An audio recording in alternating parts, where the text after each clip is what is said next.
बिस्मिल्लाहिर्रहमानिर्रहीम इय्याका नअबुदु व इय्याका नस्तईन। मेरे पाकिस्तानियों, आपसे सिर्फ एक ही रिक्वेस्ट है, अपील है कि आपने घरों में चुप करके नहीं बैठना। मैं ये जो जदोजहद कर रहा हूँ ये अपनी ज़ात के लिए नहीं कर रहा, ये अपनी कौम के लिए कर रहा हूँ, आपके लिए कर रहा हूँ, आपके बच्चों के मुस्तकबिल के लिए कर रहा हूँ। अगर आप अपने हकूक़ के लिए नहीं खड़े होंगे, आप ग़ुलामों की ज़िंदगी गुजारेंगे, और ग़ुलामों की कोई ज़िंदगी नहीं होती।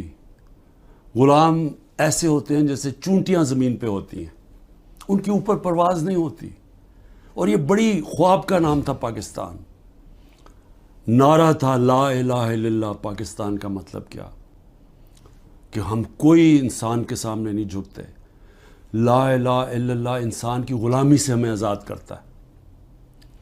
और हमारे नबी सल्लल्लाहु अलैहि वसल्लम ने अपनी मदीना की रियासत में सबसे पहले इंसानों को आज़ाद किया था अदल और इंसाफ दे के। ये है जंग इंसाफ की, आपके हकूक़ की, आपकी आज़ादी की।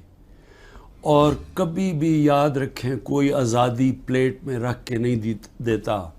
जिस तरह मैं कहता हूँ जंजीरें गिरती नहीं हैं, तोड़नी पड़ती हैं।